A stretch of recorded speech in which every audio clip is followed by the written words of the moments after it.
Hello everybody, and welcome to another fun NGS game. Today we have a match between Division A East, 2Calculated2Throw, and Team Happy Cloud. And my name is Kime, and I will be here casting this for you. This should be a fun match. There's currently a three-way tie for third place. If we take a look um, at the standings, there's currently a three-way tie for third place in Div A East, and Team Happy Cloud is one of those. So this will be a really important game for them. And then in addition, the 2Calculated2Throw is also needs to catch up here because they are definitely still. I don't remember what the exact odds are for the playoffs chances, but they're currently in eighth right now. So very good odds, but they also would really like a win here to help secure them their spot for playoffs. Uh, we know what map we are going to. If we can take a look at that. So we will be going to Infernal Shrines. That was picked by 2Calculated2Throw. Um, after Towers of Doom, Alterac Pass, Sky Temple, and Tomb of the Spider Queen were banned. Team Happy Cloud chose first hero pick because they won the coin toss. So we are going to be getting into that very soon. Just waiting a little bit for the 10th player to get in, and then we will get into the game. As far as things to look out for, 2Calculated2Throw. We'll probably see them go for Jaina, etc. Your rel's almost certainly going to be a high priority for 2Calculated2Throw. They've also liked Phoenix. So those are probably the heroes that I would expect them to see. Jaina, etc., Yrel, Phoenix. They play them a decent amount, and they win with them a decent amount. Over on the other side, with Team Happy Cloud, they have a lot of games with Deathwing and Raynor, actually. Um, and the win rate's not bad with them, but it's not their actual highest win rate heroes that they also play a decent amount of. So Deckard and Rhaegar, between the two of those heroes, they're 7-1 with Deckard and Rhaegar. So I would definitely expect a high priority from Team Happy Cloud on those two. Beyond that, Jaina has been winning a good amount. Vala has been winning a good amount.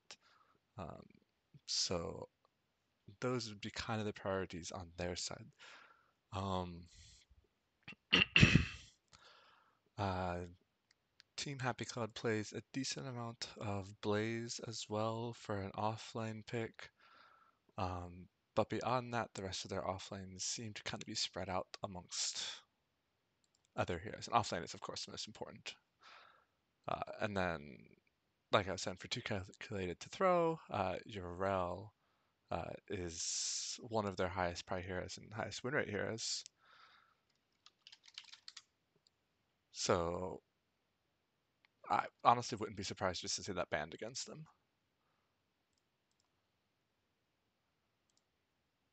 Should be getting into the draft very soon, and then we will see what actually does happen.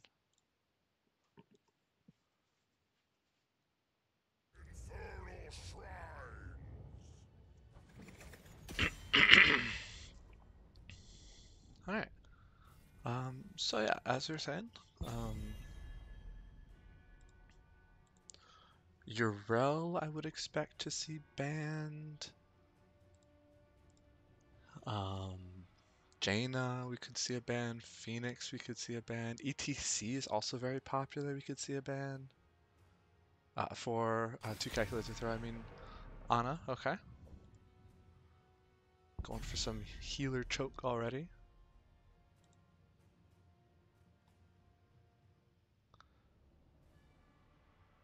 And then over for 2Calculated2Throw.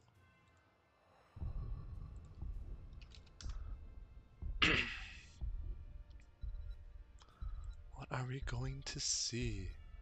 Deckard, Rhaegar, Jaina, Garrosh. Okay, okay. I don't think that Team Happy Cloud has actually played Garrosh yet in Season 9. Um, but, you know, doesn't mean that he's not a strong hero anyways. Taking a quick look. Win rate 50%, yeah. Just seems to be banned a lot more than he's played actually. And then Johanna. Johanna is a good all-around tank that we see. You can see here she's picked a whole bunch, banned a decent amount too. You see the 2% of games that she actually makes it through without being picked or banned. Wait. Alright, and then the last ban was from ETC, was on ETC, which, you know, honestly, I'm a little bit curious about because I feel like 2Calculated2Throw would have wanted ETC. And that does leave then Zool open over here. So far, Team Happy Cloud has only had, it looks like, one game with Zool so far, and they did win it. So Zool's been banned, I think, pretty frequently by a lot of teams in a lot of divisions. Blaze and Jaina. Alright, so the Jaina we expected. Jaina, they play her a lot, they win with her a lot. Blaze, looks like the 2Calculated2Throw has not really played much Blaze yet this season. But we'll see what they can do with him.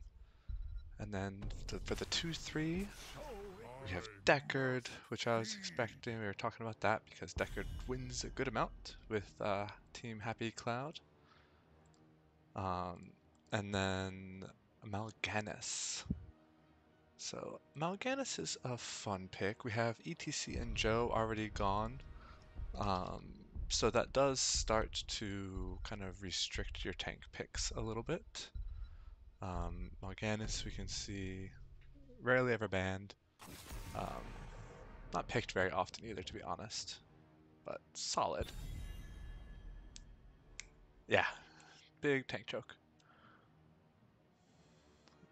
Yeah, Monkus. Jaina's a little bit off meta to prioritize, but 2Calculated2Throw wins with her. So, you know, if it's not broke, don't fix it.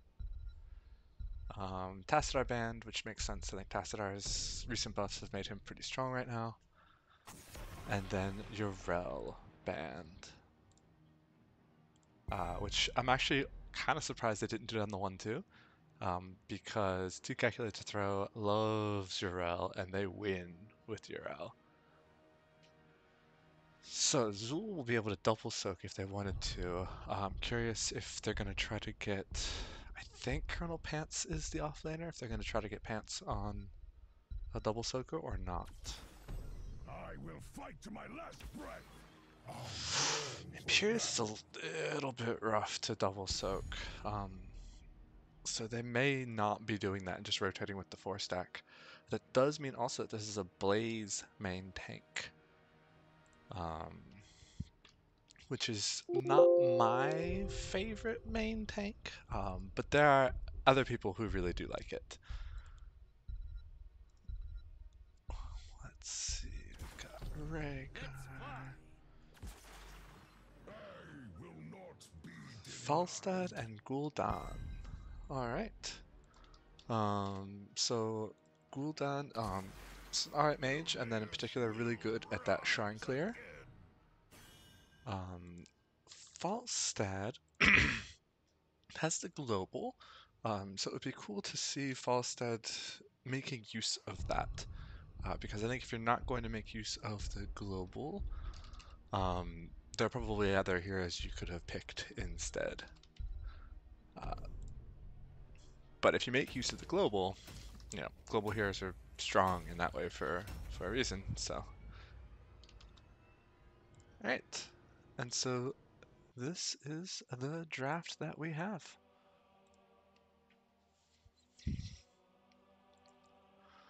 Let's see. Yeah, so as chat said, Bloodlust is the big thing to note over there on the side of 2Calculated2Throw. Bloodlust and Rhaegar have both become very popular recently. In particular, the level 20 upgrade is very big. But beyond that, popping Bloodlust at any point is really big. Yes, no Mephisto, no Raynor. Both of them just kind of making it all the way through the draft. Instead, we have Greymane as an auto attacker. Which, I can see that. Greymane is a pretty popular auto attacker. And then Falstad, who's a little bit more of a niche pick. Just where do you think you're going?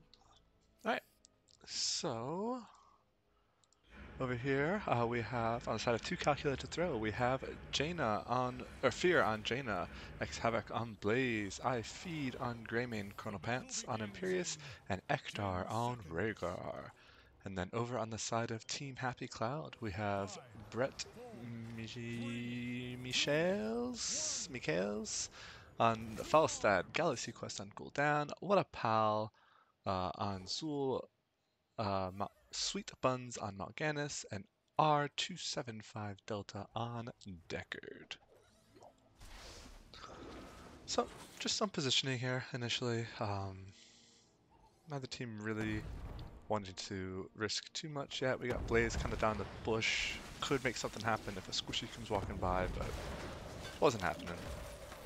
So both teams just going to clear. Both teams clear pretty quickly. Mal'Ganis going deep with the stun and the sleep. Jaina off the top there is getting chased by Falstad, getting quite low, and first blood goes to Team Happy Cloud.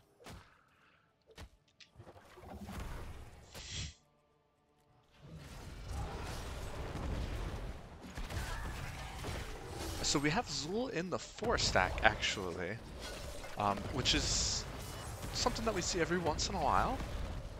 And Falstad up on the off lane to face up against Imperius. Oof. If Chrono Pants keeps landing those spears, Falstad's going to be very sad. But otherwise, as long as Brett is careful, I would think that they should have this.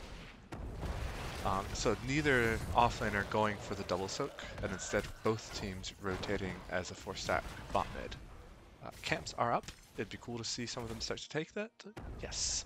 With a slightly faster rotation, Team Happy Cloud goes for camps just a few seconds earlier.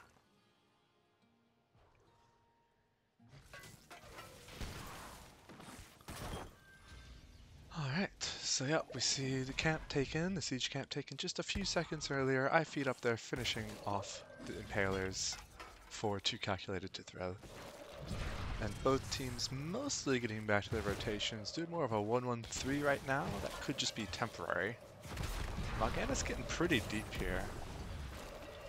We do have Ruby, which you can see the little potions there from Deckard. So that'll come into play, especially in the cramped quarters.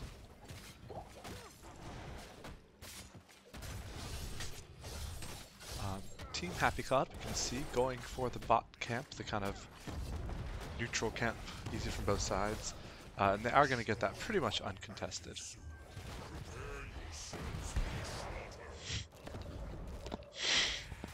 Mega Muffin teasing us with some new Jaina shenanigans, so we'll see if that comes up later. It looks like both camps didn't do too much here mid. A little bit more tower damage, but not really anything to write home about. Gul'dan's still not picking a level 4 talent, which is a little peculiar. Oh, there we go, right now. Let's see. Insatiable is not something I generally go on Greymane. I don't find that I run out of mana, but maybe that means that 2Calculated2Throw, I feed on Greymane will be able to, maybe be a little bit more aggressive and liberal with his abilities. So we have a good solid lead on the Shrine from Team Happy Cloud, and Imperius also quite low too, which is not great because Rhaegar takes a bit of time to heal you up. Havoc in the back there has done a good job of kiting a lot of these minions to the backline to zone them out. But Mal'Ganis again going quite deep to sleep and stun. Getting low with it. Colonel Pants, Brett Michaels, all low. Ooh, Imperious rooted and then stunned. Rhaegar also getting very low. He's gonna be rooted. And it looked like the zombies actually are what did that.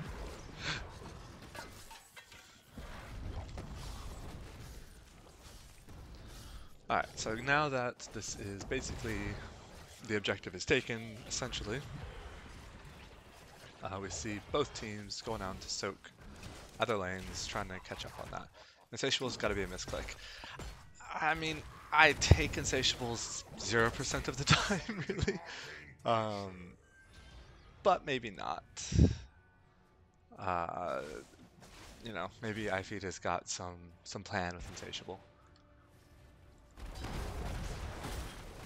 We see the Punisher kited over, which is a nice way of handling the Punisher. It is an arcane, it's not going to be the biggest deal. And it gets down. Looks like the full front wall here is going to go down. Yeah. Full wall goes down, which is, you know, relatively, I think, even on both sides. Both teams probably are pretty okay with that. Shaman Cap dies, and Blaze going in just barely missing the stun, and staying pretty deep, trying to get that damage on false starting Gul'dan. With the Deckard right there, I don't think it's gonna work out. Nice stun on Mal'Ganis. Mal'Ganis gets low, but Mal'Ganis is tough to kill.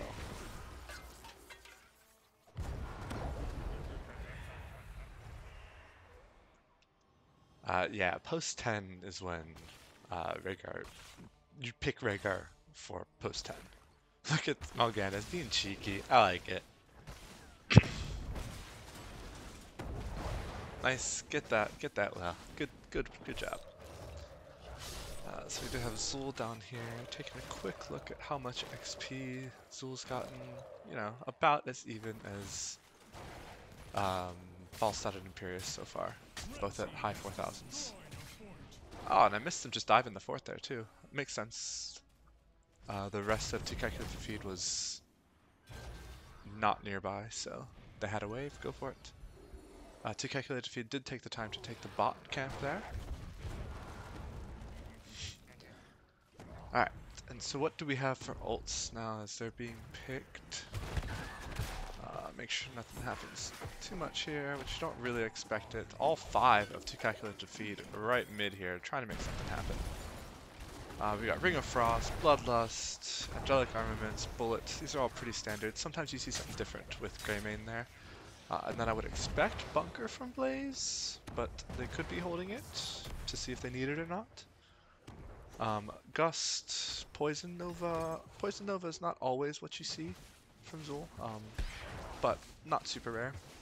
Lornado, so that's an interesting one because I thought that they were going to go sleep on the Deckard in order to counter the Bloodlust, but they're not. And also leaving the camp up to wait a little bit closer to when the objective spawns, which I like that.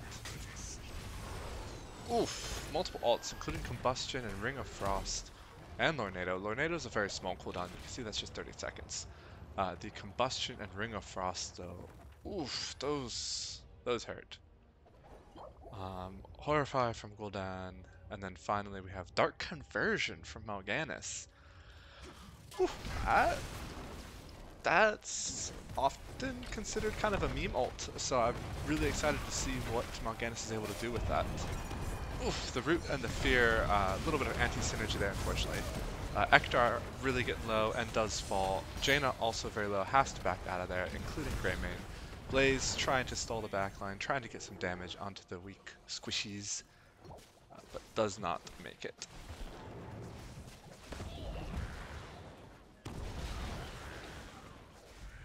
Yeah, taking a quick look, Gul'dan stack's not going very well so far, but honestly there haven't really been too many big fights so far.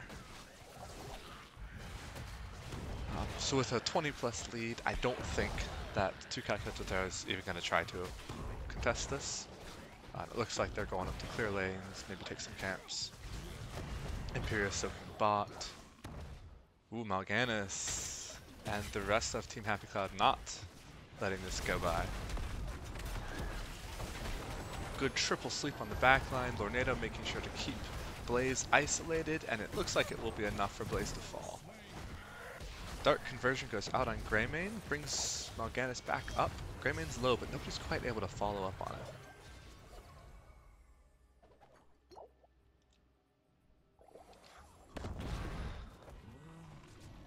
We do have a full Q build on Imperius, which I think is probably the most fun Imperius build, so I'm glad to see it at least. Yeah, look at Jaina's stacks and Gul'dan's stacks. Just these fights are just not lasting long. Neither mage able to really get the stacks that they want. The Punisher putting a bunch of damage on Eye-Feed on Greymane. Oh, so this fort is dead for sure. And I suspect they're not going to push too hard into this keep wall. Nah. Instead, stealing the Impaler camp. Which is nice. I like it.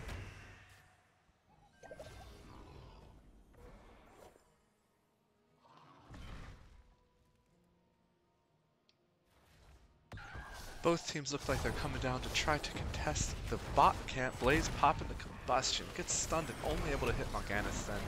Ring of Frost doesn't quite hit anyone either. We do have a double spear from Imperius though.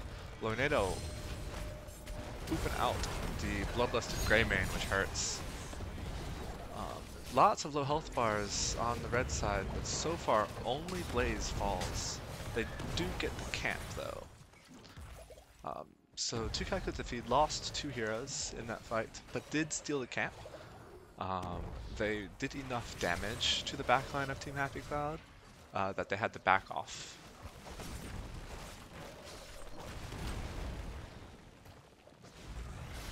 However, camp was cleared pretty quickly because it's a 5v3 essentially, and 16 advantage on the side of Team Happy Cloud. So 2Calculated2Throw forced really to try to soak up that 16 advantage and just sack their fort. Do see maybe a bush party? Nah, just gonna make sure Blaze doesn't get too comfortable. Expect with Unstoppable, yeah. They burned some cooldowns there to try to get Blaze, but that was gonna be difficult.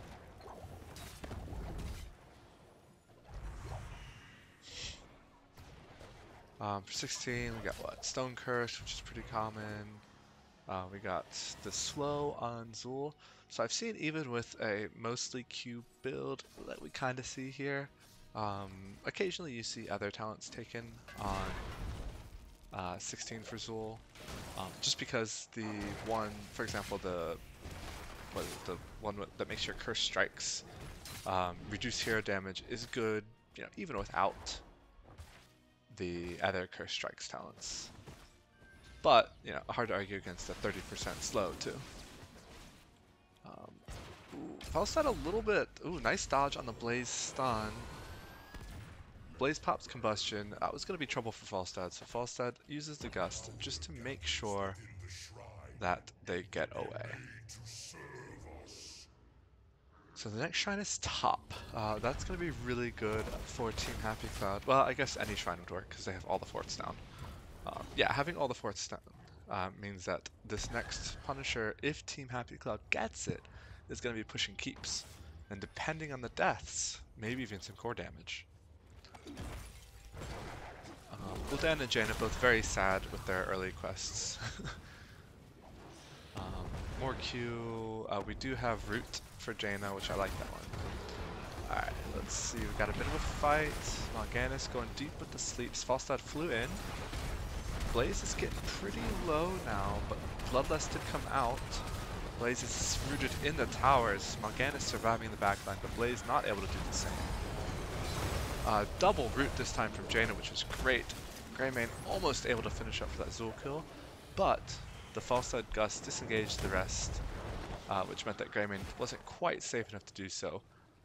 That sort of combo, though, is something that 2Calculated2Throw is going to want to be trying to do later, too. Um, get that Ring of Frost, get that hefty damage and the root so that they can't run away, and then have Greymane jump in to finish people off. Right now, Greymane just jumping bot, gonna make sure that they get the experience here, while Team Happy Cloud gets an uncontested top Punisher. It is,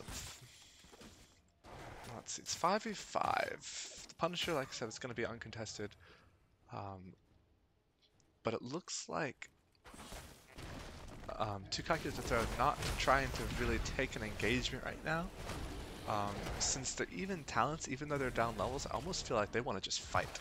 And then you know you have someone top too. You know they're split. Yeah, they're going in on Mal'Ganis. My problem is Mal'Ganis is very hard to kill. Mal'Ganis even pops blind as a bat just to escape. Oof, gusted. Blaze having to use his stun to get out. Ring of Frost missed because Falstad did a little dodgy jump. Falstad doesn't manage to make it out though. Very good bullet and root combo from the Jaina Greymane on 2Calculated2Throw. Double stun from Blaze, which was nice, but at this point, 2Calculated2Throw is backing up. They were seen there a little bit, just Gul'dan didn't quite have the reactions. So that's fine. Team Happy Cloud tried to stall the backs a little bit, but wasn't able to get too much. So, this keep should be fine. Punisher's going down quickly with everyone here. And Team Happy Cloud, you know, just gonna push out lanes a little bit, gonna take the camp. Just do what they want. Just unfortunately there's not much left to do on the map right now. Mal'Ganis hanging out in the bush here, but it's not like there's the teammates. And the teammates are now starting to get nearby. Could see a little bit of a bush party.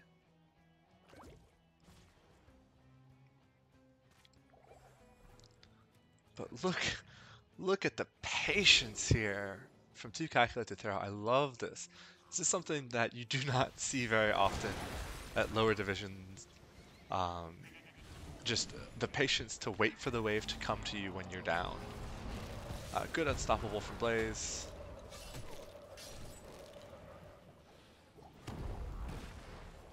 The raw rings. Yeah,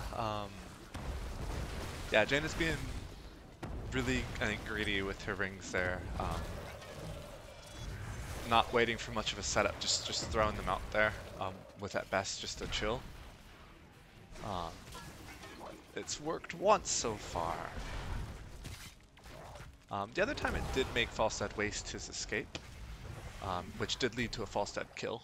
So it did work out, you know, indirectly as well.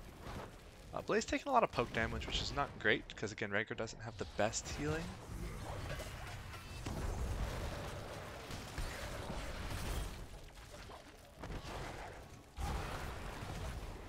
Just wait to see if anything happens here. Blaze misses the stun just by a little bit. Mal'Ganis doesn't really sleep anybody. Looks like both teams just gonna disengage. Team Happy Cloud, you know, got the keep wall, but really didn't make anything else happen with their 20s advantage. So again, a really good, really patient defense by 2Calculated2Throw. That's really what they needed to happen. So as we look at 20s, while both teams are just taking camps, we have Wind Tunnel, which is great because it's ridiculously strong. Upgraded Horrify to reduce the armor. Mortal Wound from Zul. That's a good level 20. I'm a little bit torn on it for this one just because honestly Rhaegar's not putting out all that much healing to begin with. So I don't really know how much that's going to do. More Tornadoes to reduce the Tornado cooldown from a low to basically 0. And then enemy heroes near the target suffers 75%. Yeah, I had no idea what this one did. So basically AoE damage now on Mal'Ganis' ult. We do have the upgraded Ring of Frost, which is fun because nobody expects it. Alright, gotta fight here. Horrify just goes out on the Blaze. He is deep. Oh, that cold snap, that cold snap. Ah, cold snap didn't quite hit, but Zool is so low right now. Second Lornado in this fight. Wind Tunnel doing a great job. Looks like just Mal'Ganis is falling.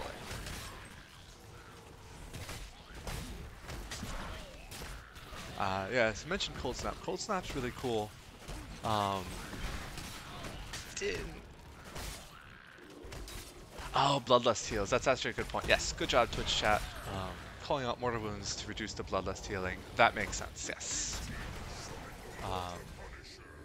Good fight, though, from 2Calculated2Throw. Really the first team fight that they've, really won. And the first Punisher that they've got, too. And if you're going to get Punishers, the late ones are the ones to get. So that fort goes down. Nothing. Taking a quick look. Upgraded Combustion, which you don't see too often. Another Tornado coming out here. Upgraded Bloodlust, which we expected. The brand doesn't go away, which is awesome. That's a fun one. Dan just gets popped with that Imperious Q and the damage follow-up. And then AoE on Greymane. Combustion going out just on the Mal'Ganis, which isn't the best. Q out on Mal'Ganis as well. Mal'Ganis is getting low. He does have his ult, but instead pops blind as a bat to start with. Oof. Lornado is out, and look at the cooldown up top. Cooldown is already gone. Oof. So it looked like the Mal'Ganis ult did get interrupted. So Mal'Ganis and Blaze both fall. Oh, and that upgrade, or that Poison Nova doing a bunch of damage, but just not quite enough. Yeah, Greymane still at full health there was an issue. And so, that is game number 1 onto the side of 2Calculated2Throw. And I bet most people wouldn't have guessed that for most of the game. Maybe not. Oh, yeah, see, Monk is calling this. Like, this was not... 2Calculated2Throw was behind for, honestly, a good chunk of the game. But yeah, looking at the level 20s, though, that Bloodlust level 20, it just lasts for like 16 seconds now. And it hits everybody in the fight. Doesn't matter where they are. It's a powerful upgrade. And we saw some of the ults. We saw Horrify, Wind Tunnel. They came out. Multiple Lornados came out from Team Happy Cloud at the objective fight, but it just wasn't quite enough to get them that kill. And so because 2Calculated2Throw was the only one to get the kill at the objective, they got the objective, and were able to just push that all the way.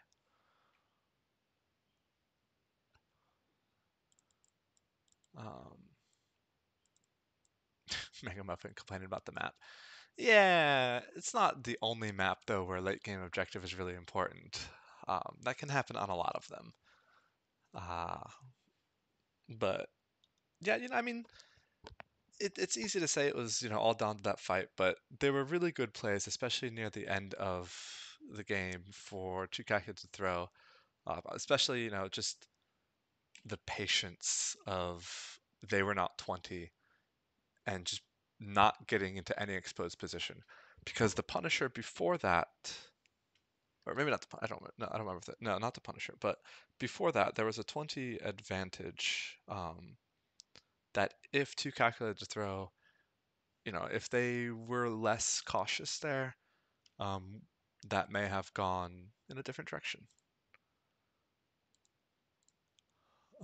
So we don't have a new map yet. So we're just waiting on the next map here. Take a look at damage. So you can see through the majority of the game, Team Happy Cloud was ahead. The damage, shows that they were doing a lot of damage through most of the game. Even, looking at kills, 12 to 4 kills. But, when 2 of your kills are at, 20 minutes into the game, hey, that's what you need. It did look at the very end, I thought for a second that maybe they were going to, that maybe Team Happy Cloud was going to defend that, but they were getting damage into a lot of 2 to win, but not the Gray main. And when you're defending core, Gray main's who you gotta kill. Yeah, looking at the Mal'Ganis 20 upgrade, I think I can see situations where that would have mattered.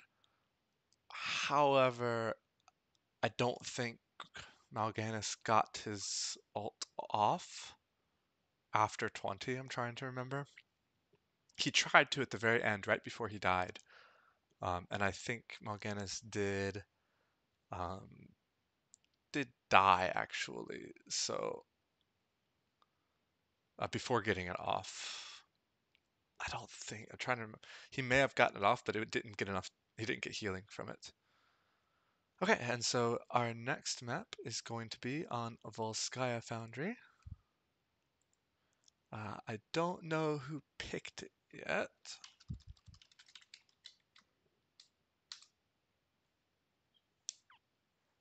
So let me figure that out.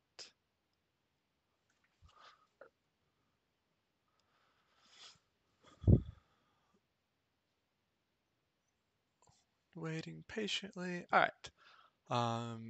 So 2Calculated2Throw won the map. So Team Happy Cloud was given the choice of if they wanted map pick or hero pick, and Team Happy Cloud decided to go for hero pick, which means for the second time in a row, we have 2Calculated2Throw with the um, what's it called? With the map pick. Now I need to um, go to the restroom really quickly. Let me. Is that what I wanted? Yeah, sure. So I will be right back.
Hello, welcome back, welcome back. All right. So what's happening? We are waiting on one last person in the lobby. Looks like we're having HOTS connection issues. So be nice to Blizzard. They don't have the resources, to make this a stable game. So looking at Volskaya Foundry, let's see.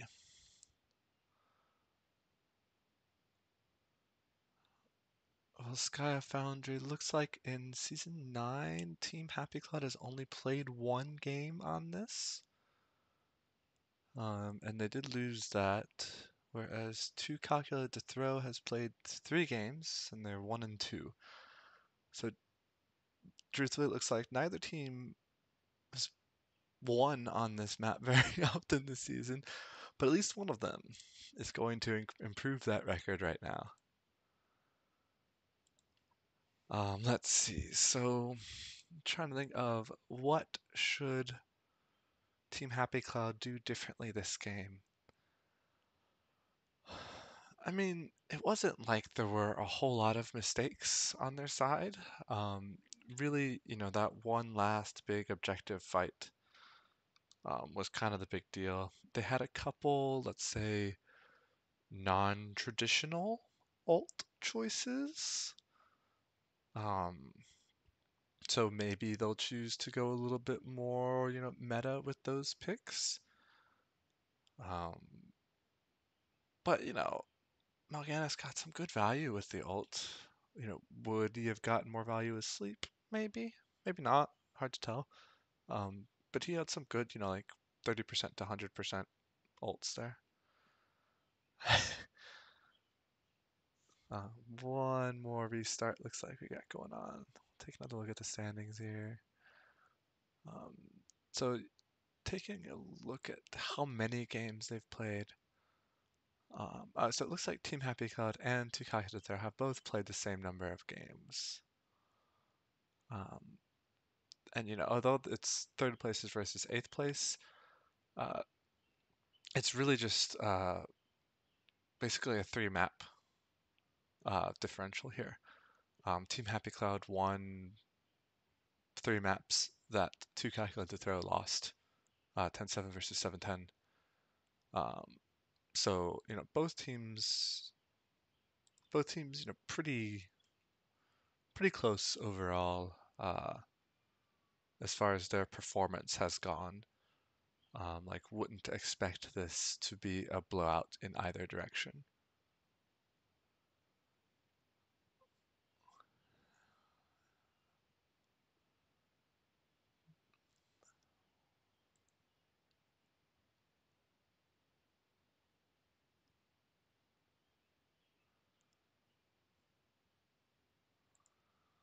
Just hanging out. The 10th player is restarting again because when they tried this time, they weren't able to join the lobby. So, fun times, fun times.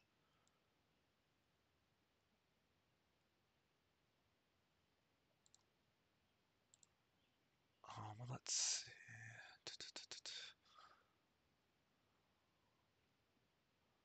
Looks like the number 1 and number 2 teams over here in Div A East have actually played fewer matches, so it's a pretty good chance that they're going to stay, maybe fighting over those slots, but otherwise pretty confident that they'll be in 1 and 2-ish. But the rest of the bracket is a good amount closer, especially as I mentioned before. 3, 4, 5 are all tied currently. Um, One of those has 1 extra match played, so technically they may be a little bit behind, um, but at least 2 of them are exactly tied.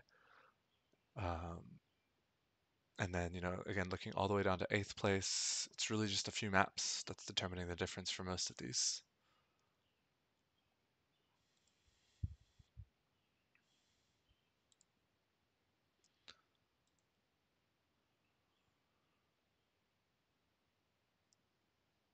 Okay, we're gonna try remaking the lobby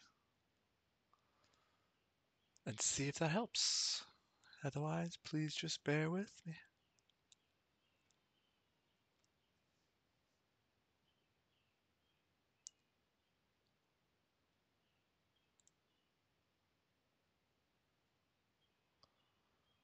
Let me throw something up here so I don't have to keep talking for a bit.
Alright, checking in with everyone.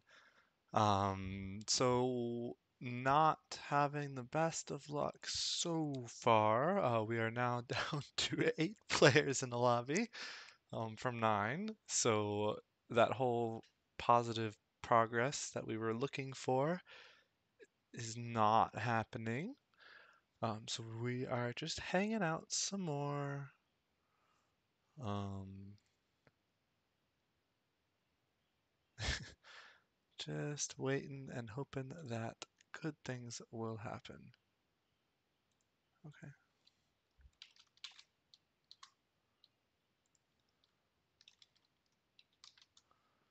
Um, Looks like they're trying to join on a different host to see if that helps things.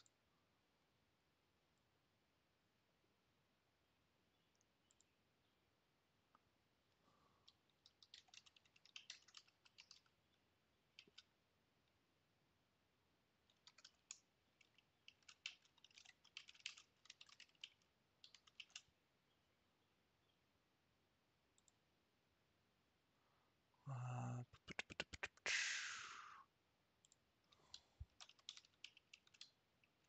yeah. Oh goodness, that's slightly too big. That's too small.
Alright, looks like we may have done it.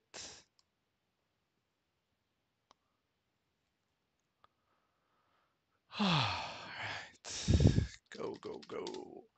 Alright. After that exciting little break in the middle there, we are getting into the draft. Game number 2 of this best of 3 on Volskaya. Volskaya. Sounded like she said Volskaya Industry. Anyways, Volskaya Foundry. First pick again for Team Happy Cloud. So we'll see what we get this time and see if it's any different. Same Anaban as before.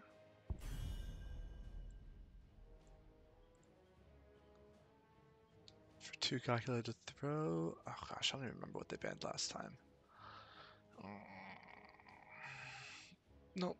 I think Anna Johanna was Team Happy Cloud's first 2 bans, and then Urel. And what did Team 2Calculated2Throw ban? Well, the Morganus ban is certainly new. So, Sweet Buns on the Morganus was a force to be reckoned with last game. Makes sense. Very consistent bans from Team Happy Cloud. Not changing much up so far. They were pretty happy with how most of that game went, I think.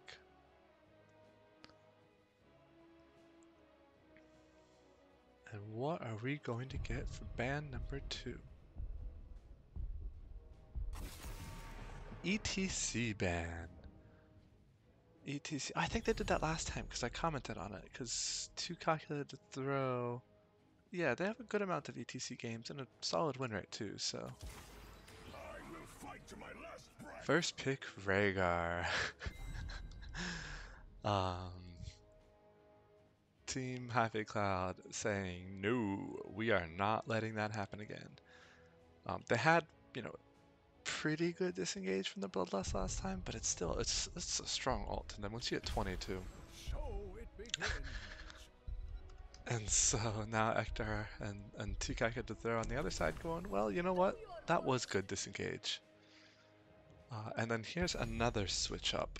Colonel Pants picking Urel before the 3rd ban phase, since Urel did not make it through last time, and Colonel Pants plays a good Urel. So with Morganus and ETC and Johanna all out, Sweet Bun takes Muradin, and man, tank selections are getting really thin now for 2Calculated2Throw. Oh yes, 2Calculated2Throw banned Tassadar last game. So Zul is still up, but Team Happy Cloud prioritizing Tassadar this time. So we see a little bit of changes here. Changes in the bans from the last game, and in particular, changes in the picks from both teams based on what they just saw happen. So yeah, given that this time Team Happy Cloud has Rhaegar, a Greymane ban makes a lot of sense, because Greymane is scary with Rhaegar.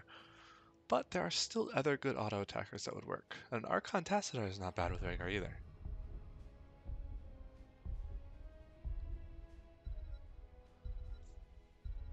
Last time this was Jarrell, this time it's Blaze. Alright. Not gonna let X Havoc play that Blaze again this time. Alright, so we need damage and tank over here on the side of 2Calculated2Throw. They did Jaina. Jaina's still open this game. I could see another Jaina. It won last game. She got not the best rings, but still solid damage to secure some of those kills. Okay. So Cassia, after her rework, I think she was pretty universally thought of as bad. But she's got some recent buffs and has skyrocketed now in her win percentage on Hero's profile. And I think in Storm League and probably Div A, I would imagine she's becoming more popular too. So that makes sense. And then so we have a Leoric and a Chromie. So we've had Galaxy Quest play Gul'dan and Chromie, both mages that, to be honest, are not quite in the traditional meta right now, but are clearly the mages that, you know, Galaxy Quest is comfortable with. Now, if we take a look at Chromie right now, she's barely ever picked, is the thing to take from here. People generally don't care about Chromie in these games. And then Fear last pick, taking Junkrat instead of Jaina this time. Okay. So it looks like this is what we're going to have here today then. Looking at these teams. So early game is going to be a little bit rough for 2Calculated2Throw, just because that variant is not a real hero. Monk is 2 mages in a Bloodlust comp. Yes! Tassadar and Chromie in a Bloodlust comp. Maybe they don't go Bloodlust, you know? I mean, if you get, like I said, Archon Tassadar, if you go auto attack Leoric at like the 13 and 16, you know, maybe they get it to work. Or you just don't go Bloodlust. That works too. Let's see. Oh, alright. So, looking at both teams then, we have on the side of 2Calculated2Throw and the winners of Game 1, Fear on Junkrat, Ektar on Deckard, I Feed on Cassia, X Havoc on Varian, and Colonel Pants on Urel.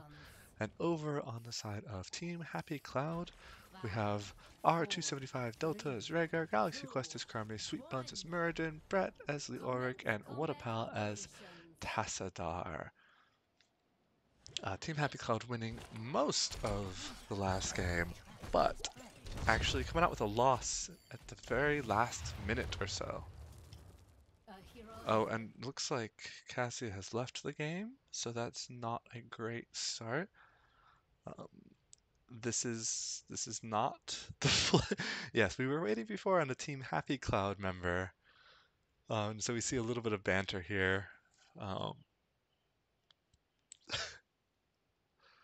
talent. Wait. Oh, Urel didn't take Dauntless?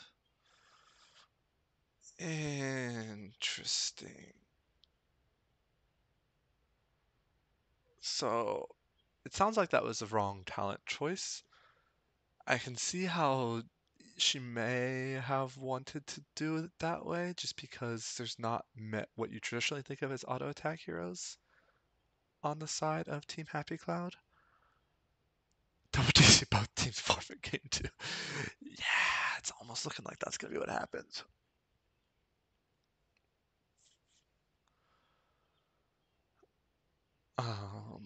But I think even then you still want Dauntless. Like, Dauntless is like perma 50 physical armor.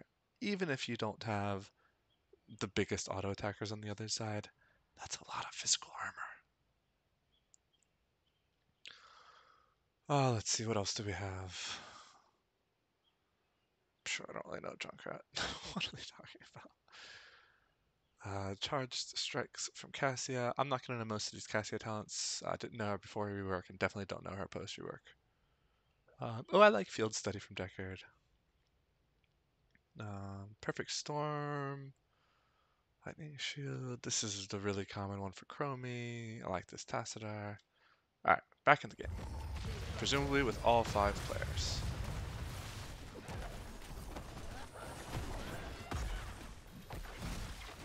Urel getting zoned a little bit here. Cassia coming to help, but they're not in the best position right now. So Urel gonna want to jump out, just barely makes it over. And otherwise she's gonna be heading bot, a little bit low on heals right now. But it looks like slightly faster rotation on the side of 2Calculated2Throw. So they're clearing those ways a little bit faster. With, yeah, I can see that, I guess. Tass pretty soon will be clearing them almost instantly, though.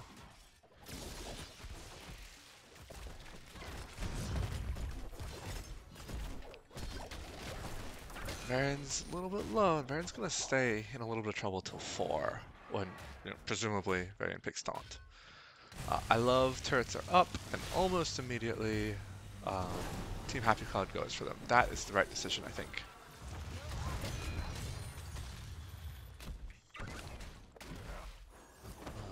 Bottom looks like a little bit of just a slugfest. Ooh, missed a spooky hand. That's always rough. So, good amount later. 2Calculated2Throw. It's not. They're getting their camp, which is good. They're getting it decently early, which is good. But we'll have to see if the fact that Team Happy Cloud got it, 30 seconds earlier, if that makes a difference or not. What do we have? 20, 24? Yeah, 25 seconds earlier. Let's see.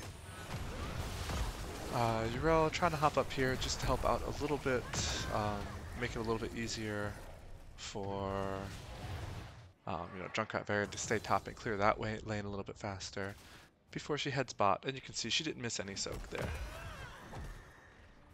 And now we have a fight over the support camp. This is going to be a 4v5. Team Happy Cloud bringing up the Orc to do this fight. And it looks like they'll get it, and who picks it? And the Orc picks it up. So that worked out as they wanted. Yrel, Colonel Pants coming up here now. Are they going to be able to get in kills? Both Rhaegar and Chromie getting below half health, Muradin below half health, but in the end I think Cassia falls first, yeah. And Colonel Pants jumped in, but that ended up being a death sentence. So that went really well for Team Happy Cloud. They're now a full half level ahead. They have the support camp.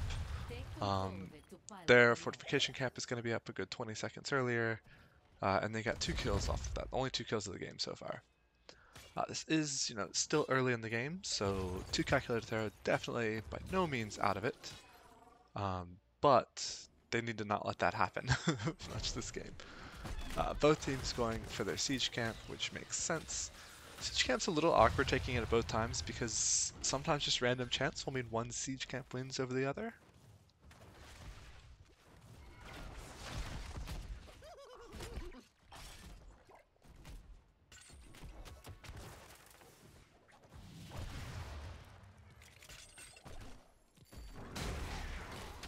Varen coming out here. Varen did take taunt, as expected at 4.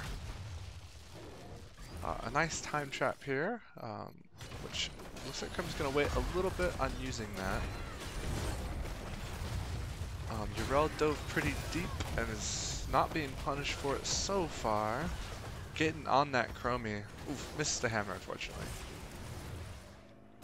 And, 2Calculated2Throw gonna get this point back. But, you look, this point's up just a few seconds earlier. Varen taking some big hits there from the Chromie Qs. Yrel scouted out the turret camp, so they know what's happening. The question is, what are they going to do about it? And the answer looks like just kind of fortify their position here. We did see, unfortunately, the siege camp up here won out big time. So this is really bad for 2Calculated2Throw.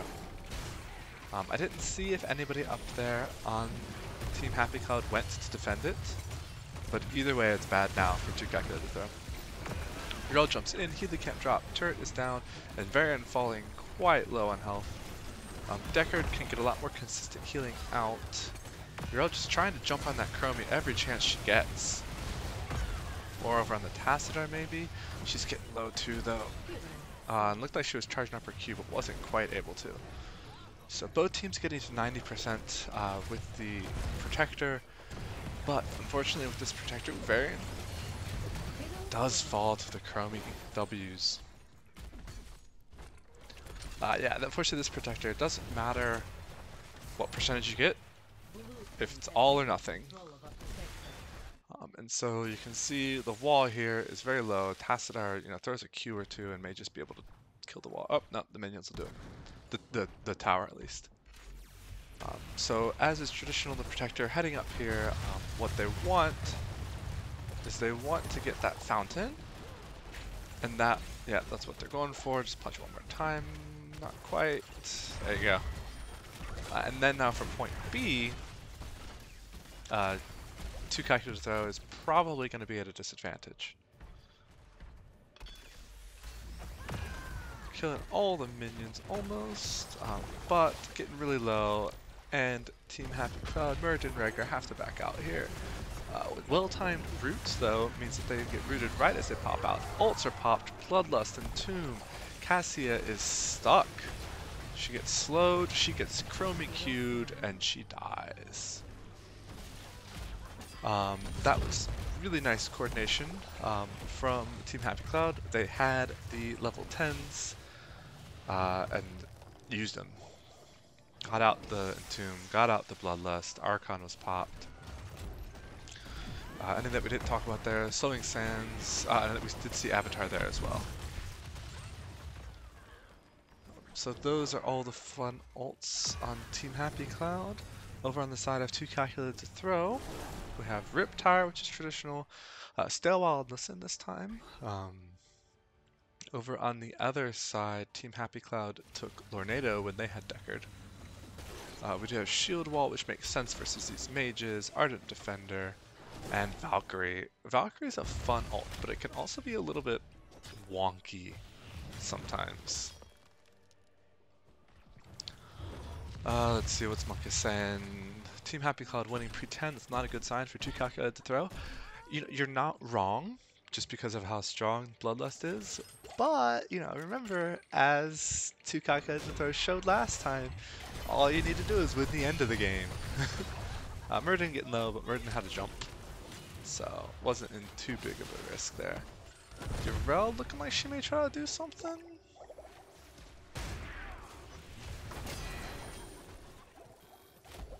She has that jump charged. She's ready to go. Time trap right at the point, jumps on the Tassadar, and then decides to back out. Oh, good positioning on that Entomb. Not quite able to. Big sleep. Sleeps 4 or 5 people. Varian has already fallen though. Yrel has to pop her ult, and the point does go to Team Happy Cloud. They did have 13s for at least some of that fight, but not all of them were picked, as you can see. And Yrel does fall as well to the Tassadar Q as she tries to run away. So, Team Happy Cloud using this advantage, they're going to take down this top fort almost certainly. Chromie Qs can get it from out of range, and then the Merc camp is still there. Nice decision, looks like, by 2Calculated2Throw to take these Mercs as well, just to have a little bit of a counter push. Let's see, what do we have? We have Shield on Tassadar. This is okay. That's not what I usually take at 7. I like the extra Psy Storm, but having extra attack range is going to be really nice to help keep the Resonance Beam charged. And then once the Resonance Beam is charged, as you can see, it got the extra cooldown reduction. Leoric's probably going to be fine. Did he pop his ghost already? Oh, he may have popped his ghost already. Oh, that's rough.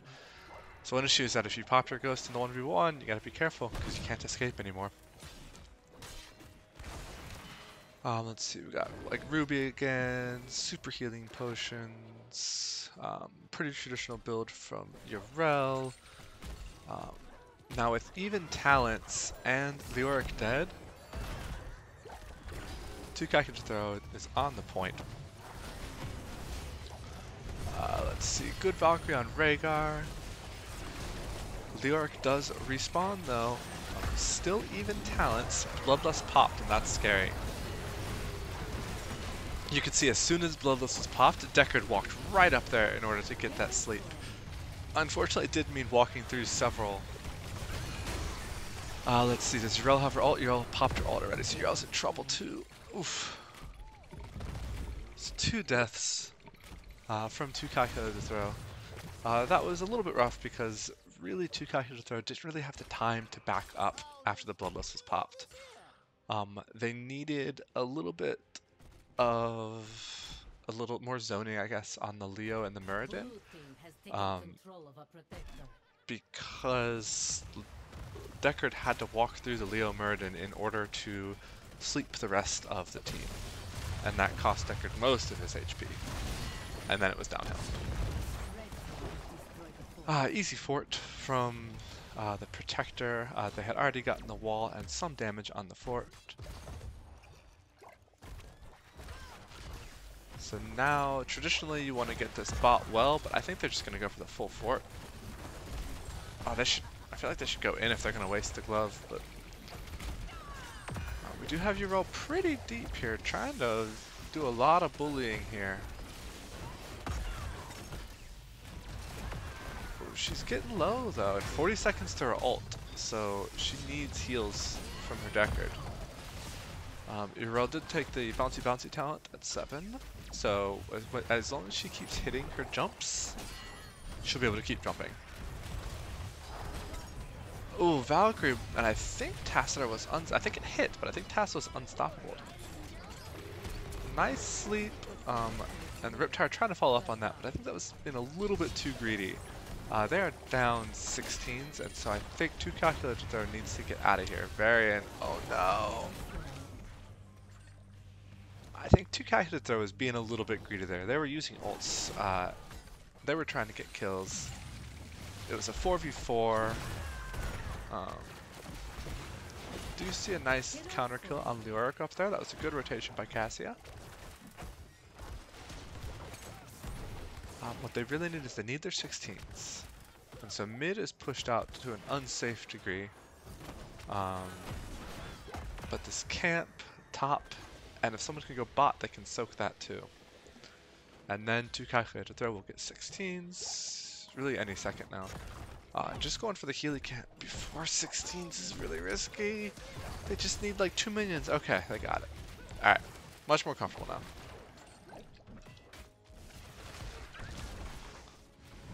We do have some talents to talk about here, but let's see how this fight goes first. Uriel ready to jump in.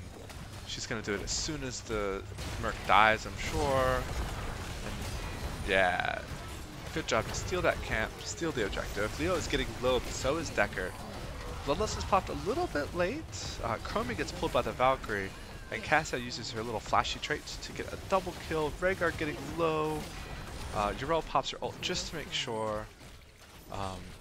The blue health bars are low, and Tassadar can really punish low health bars there. So, in the end, it was a 4 for 3, and the Healy camp, I assume, had to have been popped. So it's hard to tell. I don't really remember that fight if 2Calculated2Throw had a chance to escape and they didn't take it, or if, you know, in getting the kills they got, they were not able to escape past that.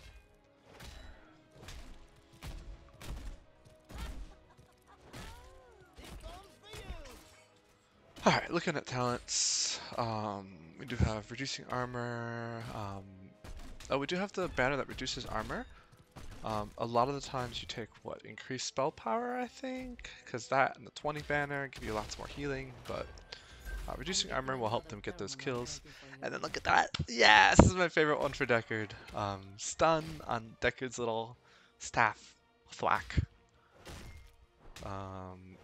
Auto attack damage on Cassia, and then cooldown reduction. Leo did go full auto attack build, and he's almost got it. Stone Form, Rising Storm, spell power on Q, percent damage on Q for Tass. Leo did take Buried Alive and tried to get one there. That probably would have been a kill. But they were not quite able to. Buried Alive is not the biggest cooldown, you know, it's only 30 seconds now. But still an unfortunate cooldown to miss. Alright, let's see. Team Happy Cloud trying to get this fort down. They should get it pretty easily. Yeah. And they have Rhaegar back on the point. With 20s, you can see 2Calculated2Throw really trying to just soak, just get that XP. A fight now is going to be hard. What other 20s do we have? Hardened Shield, 75 armor for 4 seconds. You know, that's pretty good. Upgraded Bloodlust, of course. Piercing Q and Twilight Archon. Twilight Archon very popular. For extended fights, it lets you keep Archon up quite a long time. We have 5 super potions right here. The Deckard stun is not good. The Deckard stun is fabulous. You are wrong. Deckard stun is beautiful and wonderful. There's nothing cooler than whacking someone upside the head as Deckard. Taking a quick look. Tass and Tass, let's see, that doesn't finish, yeah. So Murden's trait Q is done, or default Q quest, and Tass, not done, but not expected to be. Alright, so this punish Protector is going to be trying to get that keep, put the glove on the keep already, keep right clicking it. Doing a lot of damage on the Protector. Yrel gets silenced in the Buried Alive. She does not have her ults. She just used it, that's why, yeah, okay. Leoric is very deep, and finally Bloodlust goes out pretty late in this fight, but see if it's early enough. The keep is going down. Oh, Colonel Pants trying to kill Brett on Leoric. Oh, he wants it, not quite able to. Oh, she was so close there. So with that kill, looks like the Protector's gonna try and see what they can make happen. With, they have 20s now on both sides. I feel like Core is greedy here. Protector's down. Cassie's in a bad spot. Ooh, Varian getting silenced is really rough. 3 turrets down though, that's just pumping out damage. A catapult already there, Deckard and Varian, and almost Junkrat falling. Valkyrie not able to, we tried to follow that. And GG. Look at that Rhaegar, look at that Rhaegar. You see that glowing Rhaegar? That's cool. Alright, and so that means that game number 2 goes, I'm going to say pretty comfortably in favor of Team Happy Cloud. So win on both sides now. So it will be 2Calculated2Throw's chance to decide if they want first hero pick or first map pick. We'll assume first hero pick because that's what teams tend to favor, and they've had map pick both games so far. Looking briefly over here, we didn't take a look at the 20s because they just got out at the very end. So Colonel Pants didn't even have a chance to pick a 20. We did have the upgraded banner, we did have bottomless flasks. Sorry. Cassie's basic attacks now ignore armor and deal extra 20% damage when her trait is fully charged. So I don't think the armor came into play very much. It's big against Muradin's level 20. And then extra Riptire, which I think the big thing there is the cooldown reduction. Yeah, Twilight Archon,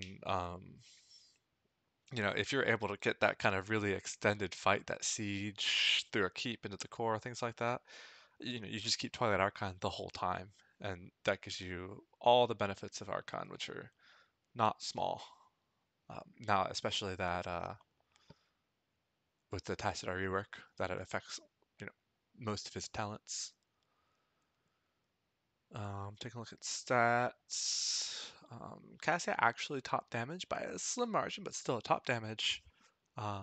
Followed by Chromie, Muradin, and then Tassadar.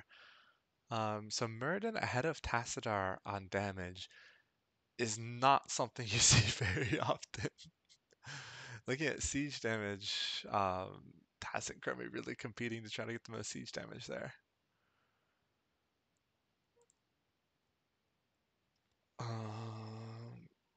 And Junkrat's actually somehow staying alive that whole game. Good job on Junkrat, staying safe there.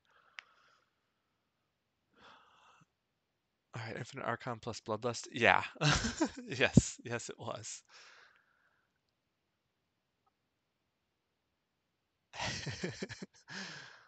um, Yeah, Bloodlust lasting for 16 seconds, Archon being up for the entirety of that is, yeah. Okay, and so we do have our third map. Let me figure out who picked this.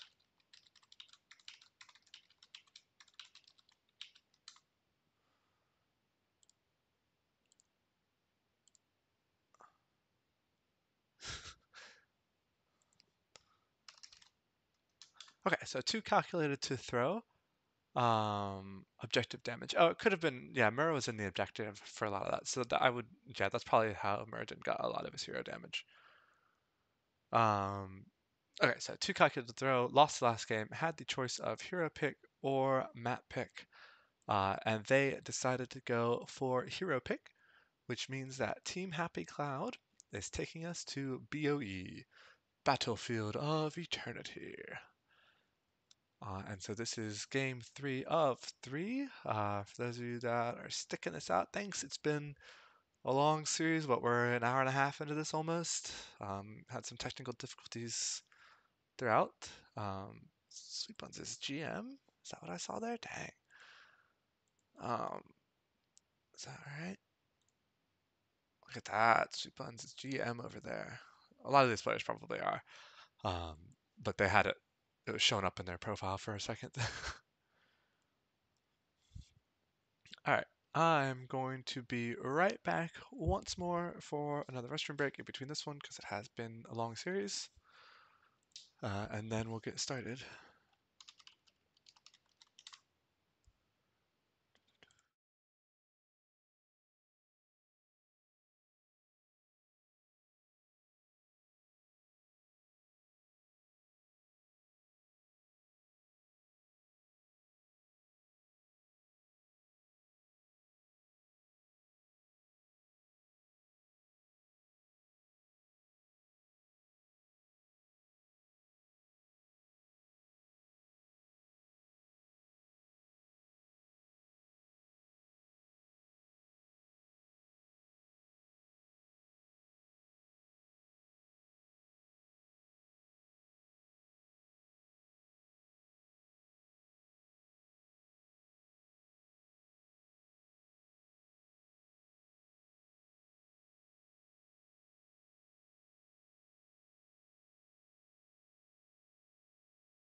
All right, hello, hello, hello.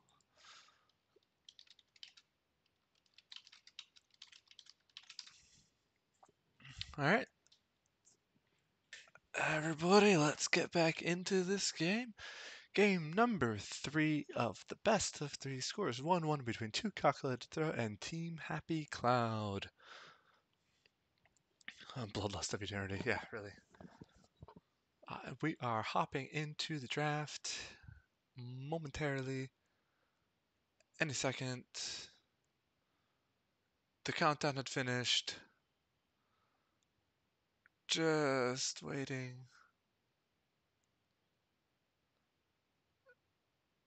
The countdown finished twice. Oh, I stopped that up. Yeah, actually, I do want to bring this up for a sec. let's take a quick look at Rhaegar, because Rhaegar has been popular. 60% win rate in A East, Rhaegar. Ruby is 0-2, maybe they pick the good level 4 now. What are these shenanigans? I think it's more, less Ruby is 0-2 and Bloodlust is 2-0. So, 2Calculated2Throw finally having first pick and banning Deckard. To me, that signals, hey, we're first picking Rhaegar. So, yeah, I was just about to say, I would entirely expect a Rhaegar ban here. What is our second ban going to be? They've been doing ETC, I think, a lot. What's their other ban that they've been doing? They banned Tassadar as their third ban game one. I think Tassadar is pretty effective here. You know, wouldn't be surprised if that gets banned here. Or just ETC, who's overall... They may keep ETC open? Okay, I was wondering if they were going to want to pick ETC. But I guess not.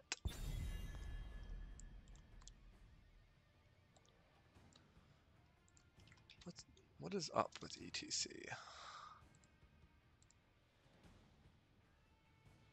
Picked and banned a lot.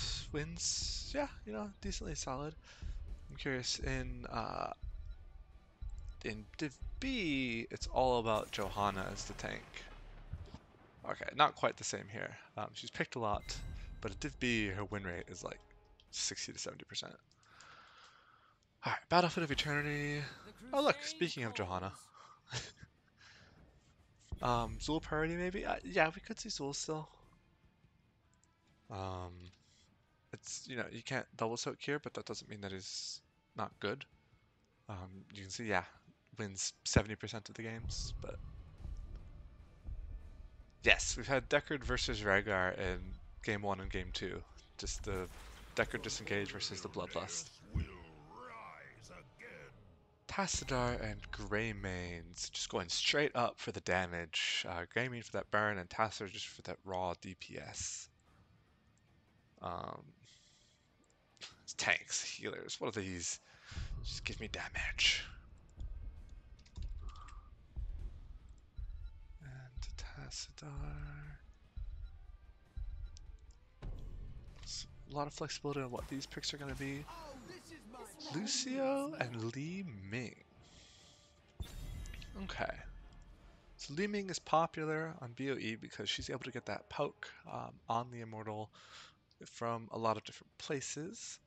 And then as well, just the narrowness of it makes it easier to hit her skill shots. Lucio, not as common, I don't think. I like Lucio still, but I don't think he's super common. And ooh, missed a third ban. Lucio is never banned, rarely picked. Wins, you know, kind of low to be honest. But I bet they can make it happen. Yeah. Curious what I can't see chat because I'm a spectator, so I don't know if we know what happened with that third ban or what. We do see a third ban though from 2Calculated2Throw, Mal'Ganis. They saw Mal'Ganis in game 1 and were like, nope, we're not dealing with that again. And that does mean Mal'Ganis, ETC, Joe, all out. Those are a lot of the traditional tanks. You know, we've seen last game that Team Happy Cloud won with Muradin. Could see Muradin again. No, instead we get... Oh, Garrosh Malfurion. Oh, I like this. Because the Garrosh throw into Malfurion root, maybe even into a Twilight Dream after that, is a powerful combo. Malfurion has really good sustain healing as well, and the heal over time combo as well with Garrosh has been a traditional healer to pair. Raynor, a very strong hero, and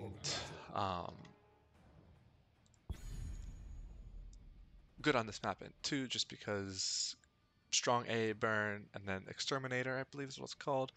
You know, you don't get it. It was nerfed recently, but it still is decently strong. And Chronopan's picking Imperius instead of Yrel. I wonder if that was their decision, or I wonder if there's a kind of good sportsmanship thing going on where Team Happy Cloud meant to ban Urel and they said it in chat or something. Um, but either way, we'll see how this goes. And then Blaze offlane. So Imperius versus Blaze in the offlane.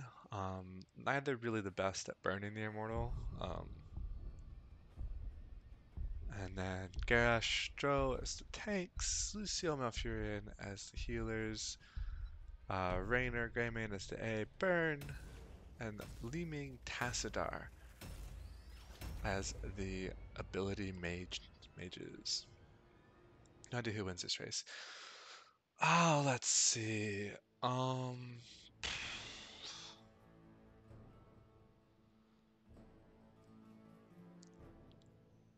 I would probably say Happy Cloud, but I'm mostly just making something up. I feel like if Greymane's able to keep up his W, that'll probably be what they need. Are you ready for the battle to come? Alright. So, what do we have for both teams? Well, oh, there we go. We have got I Feed on Greymane, Ektar on Lucio, Fear on Leeming, X Havoc on Johanna, and then in the top lane, Colonel Pants on Imperius. And over on the other side, we have Whatapal on Tassadar, Sweet Buns on Garrosh, Galaxy Quest on Greymane, R27 on Malfurion, and then in the top lane, Brett on Blaze.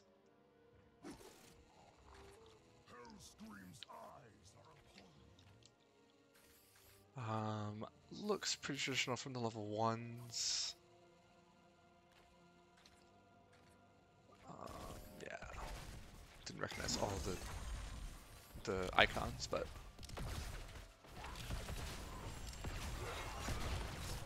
throw on Garrosh, sorry, stun on Raynor from Garrosh, but Raynor able to push him away before anything bad happened.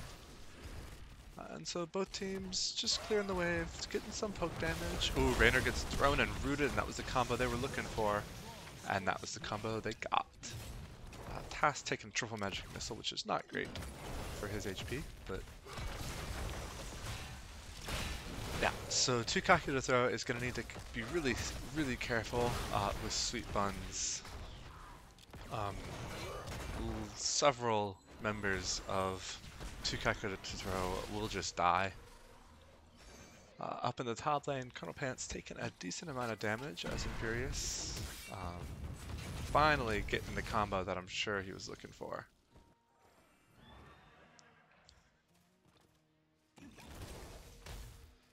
Is Leeming greater than Tassadar at the burn? Tass puts out a significant amount of damage now. Sure, it's more versus heroes, but anyways, I love the Greymane sneaking up and taking this camp. I don't know if 2Calculated2Throw knew that or if they just kind of instinctively guessed what to do. But they're 4v. Oh no! Oh, that's rough. 2Calculated2Throw was 4v3 down here, and they took the camp, and then Joe moved off kind of to zone, but didn't zone Garrosh out.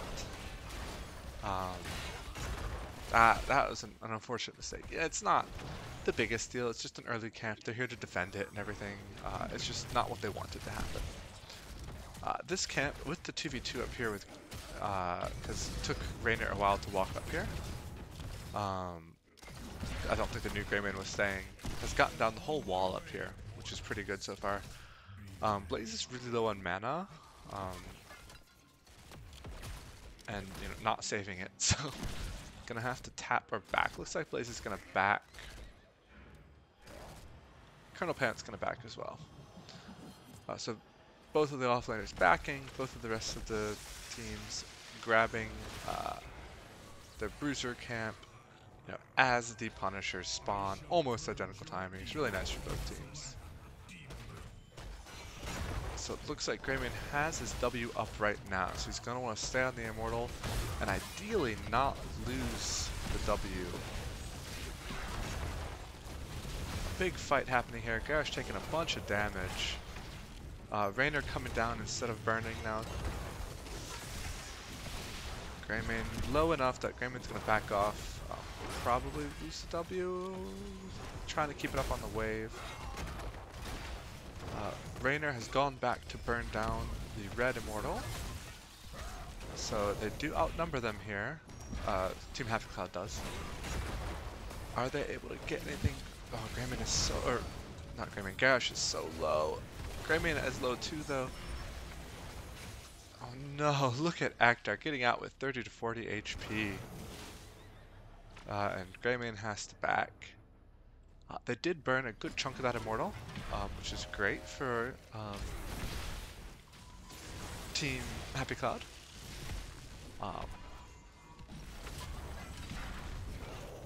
So Blaze is very low. Blaze maybe should have tapped. Or did they have a tap still? Yeah, it looks like they're going to tap right now. Good Q from Tassadar, getting some chunky damage on Colonel Pants. Colonel Pants gets thrown. Greymane jumps right in, is blinded, which really hurt. Oof, that Johanna blind was huge. Garrosh, oh, 46 armor, so you know how little health he has to have right now. Tassadar Q, Imperius was going for the Garrosh stab, trying to finish that kill. Tassadar punishes. Alright, well that was exciting. So, in the end, we do have the Immortal. Blah.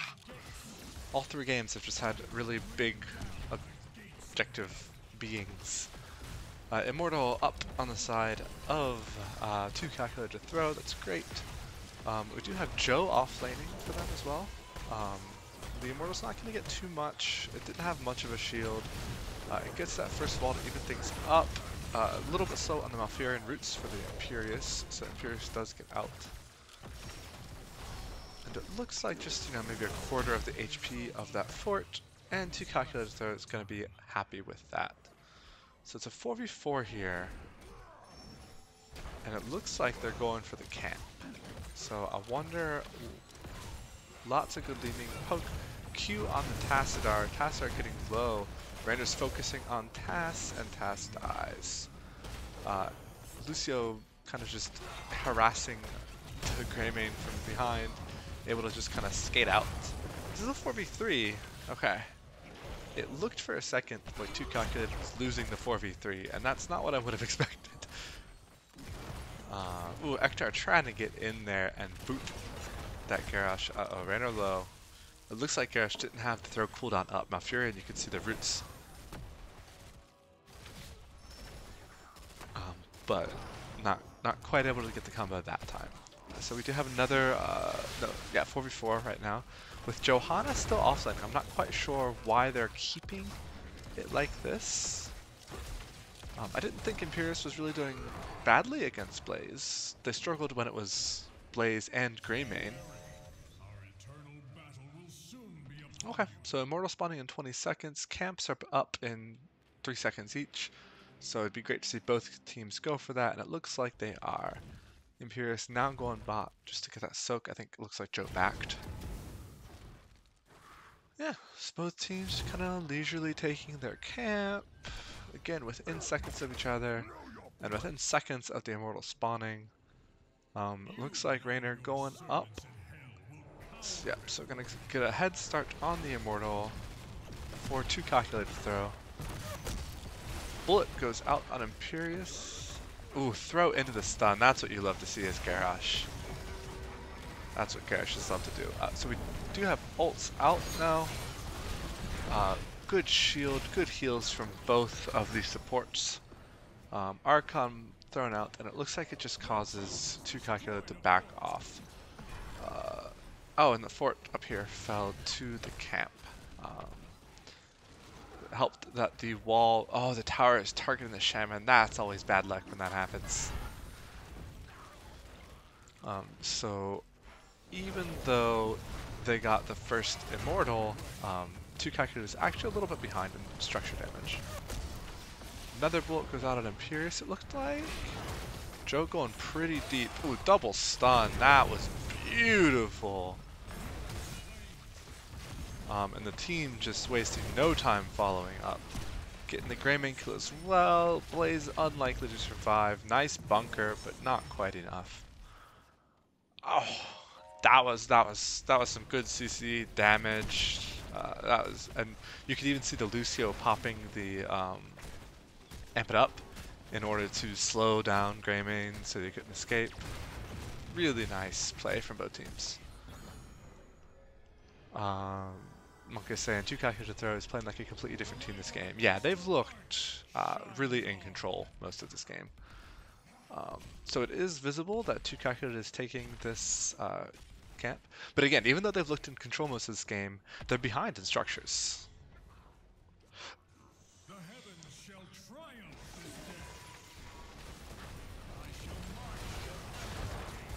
day. Throw into the root. Raynor taunted, but does make it out. Greymane wasn't quite able to get the damage on the follow-up, it looked like. Or Tassadar. Oh, Tassadar stunned by the Immortal. And this fort is definitely going down. It's just kind of what happens because of it. Nice double stun from Garrosh. Good Q damage out from Tass. Immortal shield is down. It's got a lot of health though. Oh, they must have seen Blaze walk up here. Blaze is in trouble. Oh no, Blaze. Oh no. Does make it out, and the throw from Garrosh is going to secure the Li Ming kill. Wasn't really paying attention because I was watching the Blaze, but very good bait, Blaze. Very good. That does even up the structures. Puts a slight advantage actually now in favor of 2Calculated because the wall here is completely dead. So 2Calculated going to try to clear up this camp. And both teams converging on the top camps. This is going to be a little frightening now. Ooh, do they get out though is the question. Joe should just use her Unstoppable to get through the roots.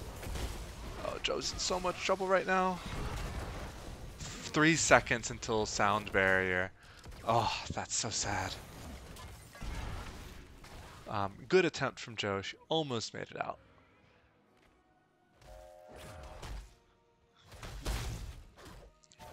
Let's see, any surprises on the ult? Looking like we've seen most of them already. Yeah.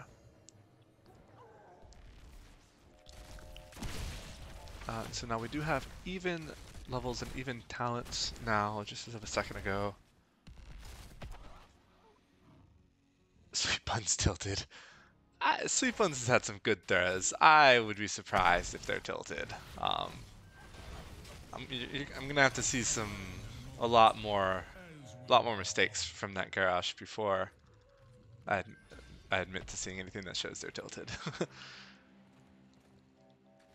Let's see. Look at Joe. Oh, 0 quest stacks out of the 1. Alright, so both teams have the Bruisers, the Shamans pushing on the lane that already has no fort. So that could be a little scary. But we'll see how long it takes. Aggressive Punishers here, so we'll just kind of have to see who has the biggest burn. And it looks like... yeah, not by much, but 2Calculated has the slightly faster burn so far. And a couple of them, Joe and Lucio, weren't even really burning. They don't do the most burn anyways, but... Joe got bulleted, triple taunt by Garrosh, leading them right into the Immortal stun, followed up by the Greymane damage. That was a beautiful execution by Team Happy Cloud. They're going to be very pleased with that. That gives them the Immortal. Blaze does have to back up and clear off the bot lane Mercs here, but because of those kills, they're able to now. Really nice kind of sequence of kind of CC and damage there. Just a second, the text.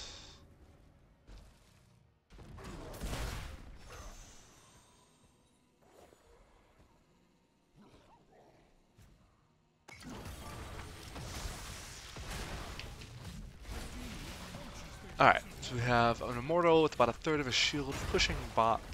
A lot of buildings to get through.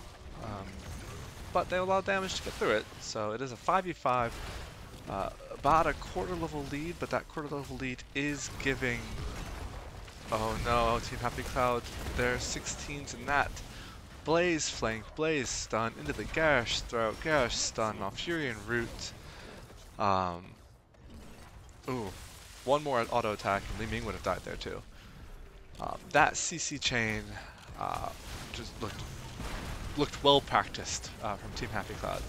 So 4v5, this is not game. Oh no, I was gonna say this is not necessarily game, but that second throw on Imperius is really bad now. That's 40 seconds for Imperius. Looks like they're gonna burn down the Immortal and not quite get the key. No, it'll get the key. And Raynor gets thrown now too. I mean, I don't know what to say. 2Calculated2Throw needs to stop getting thrown. Just Team Happy Cloud is just way too on point with their Garrosh throw follow-ups.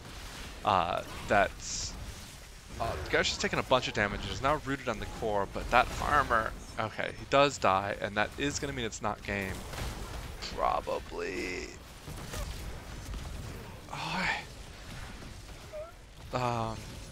So I still think that this is not game. Okay, it's 4v3. Raynor was up in a sec.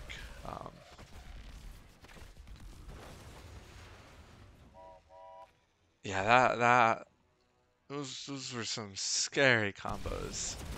Yeah, Mega Muffin. Other teams take notes. Team Happy Cloud is good on Garrosh. And it's not just what am I trying to say?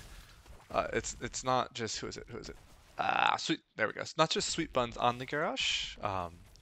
Although Sweet Buns is doing a great job, but the whole team is really following up. Multiple team members following up with every throw. This team is good at Garrosh. However, the game's not over. There's about, not quite, close to a full level lead, but very importantly, not a talent lead. 2Calculated2Throw is behind on buildings. You know, they're down 1-3 on forts and keeps. So not where they want to be. They're going to lose the first half of the burn here for the Immortal. But if they go in here, they get a good fight.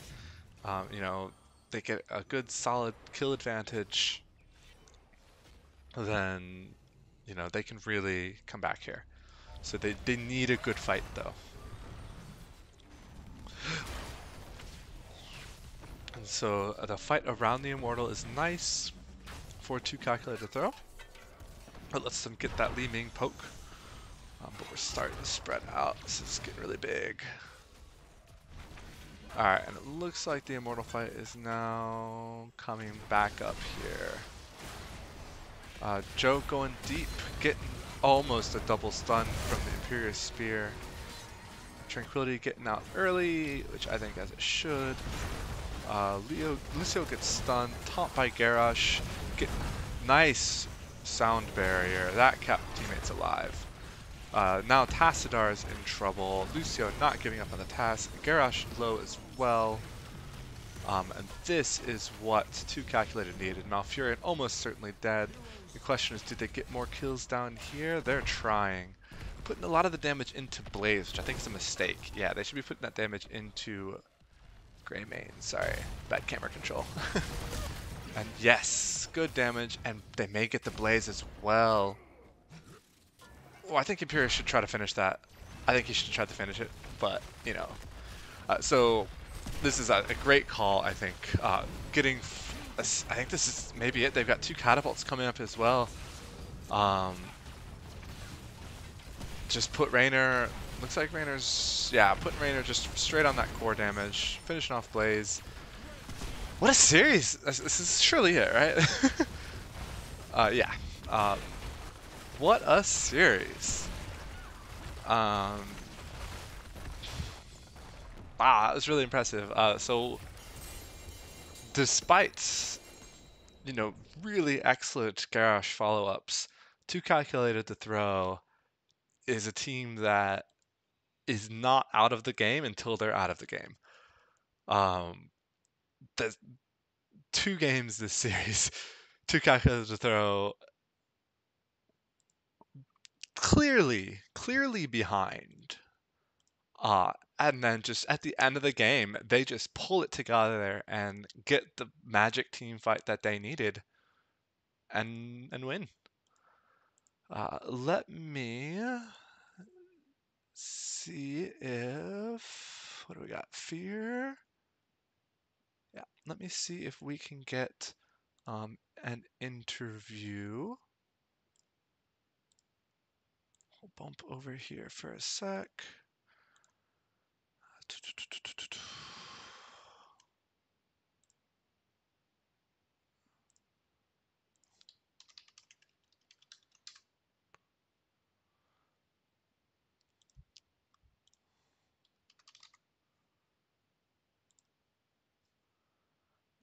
But yeah, what a good game.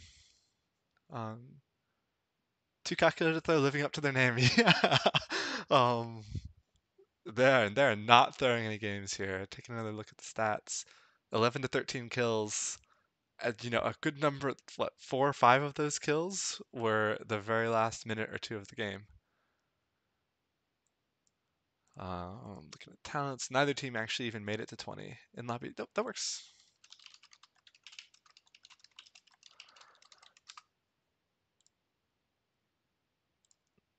Hi, wait 1 second while I switch over. Hi, congratulations! Thank you. So Whew. those were some exciting games. Goodness. I'm shaking a little bit there. It was a lot closer than I would have liked it to be, but makes it exciting at least. Yeah, I mean, like, to be totally honest, you were behind most of the games that you won. Yes. So Um, the secret is be behind. It's all calculated. It's all part of this plan. Yep. that's what chat was saying, is that your team name is very appropriate. It's all in the math. Yes. Yeah, so earlier, this just the game 3 is most recent in my mind, so we'll chat about that a little first. So you had banned Garrosh and decided not to Yes. here for game 3, when like the pick order had changed. Do you regret that? Do I regret it? No, I definitely respect the Garrosh play for sure, because it was painful quite a few times, but Yeah, I think we were all right with it that game. okay.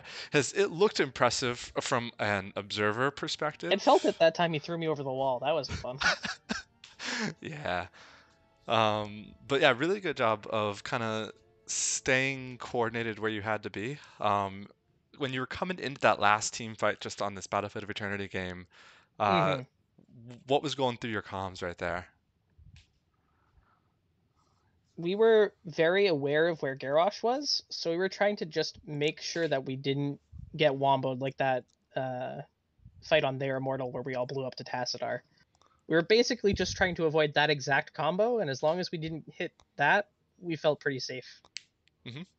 And it turned out to work out pretty well, huh? Fortunately, we didn't run into another stunlock combo, which was nice. Mm-hmm. Yeah. Because it hurt. It hurt a lot. Yes, they had good CC follow-up.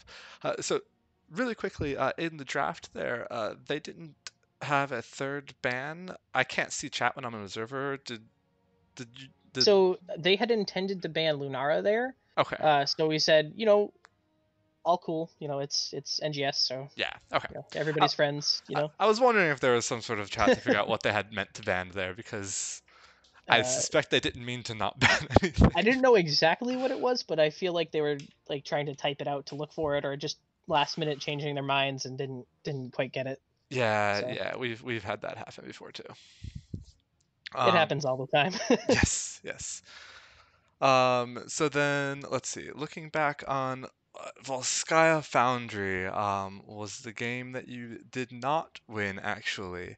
Yes. Going into that, did you have a specific plan that you think kind of just didn't work out, or? Originally looking for two things, one of which was the Bloodlust comp, which they ended up picking, Hmm. and then the other one was a Deckard comp, but they picked half of the Deckard comp too, so it was, all right, well, we're going to go somewhere in between, and it didn't quite work out. Hmm.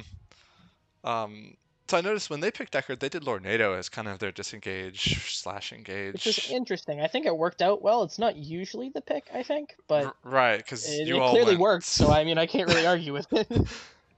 Well, there was a it was a Deckard versus Rhaegar kind of match in games 1 and 2.